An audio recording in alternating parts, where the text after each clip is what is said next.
मुझे लगता है कि इस तरह की हरकत बीजेपी कर रही है, बीजेपी को उसका सबक मिलने वाला है। सपा सांसद रामजीलाल सुमन ने जिस प्रकार करनी सेना का खौफ नजर आ रहा है, वहीं उनके शब्दों में ये सब नजर आ रहा है। यहाँ कानून व्यवस्था को लेकर पुलिस भी मुस्तैद है। कहीं न कहीं करनी सेना का खौफ पुलिस में भी है। जैसे मेरे पीछे देख सकते हैं किस तरीके से दुरुस्त बैरिकेडिंग लगाई हुई है। आगरा का सबसे व्यस्ततम मार्ग MG रोड को पूरी तरह से बंद कर दिया गया है। यहाँ की देखिए किस तरह यहाँ हजारों वाहनों की किसी समय आवाजाही होती है, लेकिन आज यहाँ पर एक भी वाहन नहीं है। यहाँ है तो सिर्फ खाकी पुलिस और JCB सुरक्षा व्यवस्था के लिए मुस्तैद है। वही आला अधिकारी मौके पे पहुंचकर जायजा ले रहे हैं। मेरे पीछे ही सांसद रामजीलाल सुमन का आवास है। यहाँ 3 लेयर सिक्योरिटी को लगाया गया है और पुलिस को हाई अलर्ट किया गया है।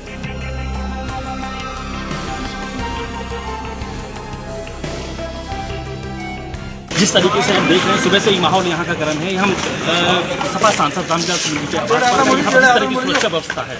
3 लेयर सुरक्षा व्यवस्था की गई है। यहाँ पर इंटरव्यू हम फ्लार के सामने आइए बातचीत करते हैं। विरोध हो रहा है, कोई करनी सेना बताते हैं, उसका कार्यक्रम चल रहा है और तलवारें फहराई जा रही हैं, हिंसक भाषण हो रहे हैं। मेरे कहने का सिर्फ यही मतलब है कि कोई व्यक्ति दुनिया में पैदा हुआ है या कोई विचार है, दुनिया में तमाम तरह के विचार चलते हैं। सब लोग उस विचार से सहमत होना आवश्यक नहीं है। विद्यार्थी जीवन में हम जब समाजवादी आंदोलन में भर्ती हुए तो साम्यवादियों का विचार था, समाजवादियों का विचार था, जनसंघ का भी विचार था, RSS का ही विचार था।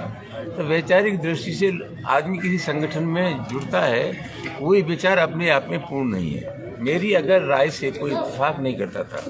जनतंत्र में अभिव्यक्ति की आज़ादी है और कोई बात से अगर हमारा कोई मित्र, हमारा कोई साथी सहमत नहीं है तो हमें अधिकार मिला हुआ, हम उसका विरोध करें, लेकिन संविधान के दायरे में विरोध करें। जो कानूनी अधिकार हमारे को मिला हुआ है उसका विरोध करें। ये जिस तरह का विरोध हो रहा है, मैं समझता हूँ जनतंत्र की सेहत के लिए ठीक नहीं है और समाज में हिंसा के लिए कोई स्थान नहीं है। वो माफ़ी की मांग कर रहा है। देखिए, जहाँ तक इन सब चीज़ों का सवाल है, मुझे उस पर कोई टिप्पणी नहीं करनी। इस सिलसिले में बहुत पहले मैं अपनी बात कह चुका हूँ और सबसे महत्वपूर्ण बात है कि मैंने राज्यसभा में जो कुछ बोला वो राज्यसभा की कार्रवाई से निकाल दिया गया है। लिहाजा इस दृष्टि से कोई मुद्दा शेष नहीं रह जाता। 2027 में कुछ सबक सिखाने की भी बात कर रहे हैं। 2027 में सबक सिखा देंगे तो बड़ी कृपा होगी उनकी। यही सब वोट डालेंगे तो पूरा कोई हिंदुस्तान है नहीं। मुझे लगता है कि इस तरह की हरकत बीजेपी कर रही है, बीजेपी को उसका सबक मिलने वाला है। ये वीडियो अच्छी लगी है तो लाइक, शेयर, सब्सक्राइब करें और कमेंट्स में अपनी राय जरूर दें।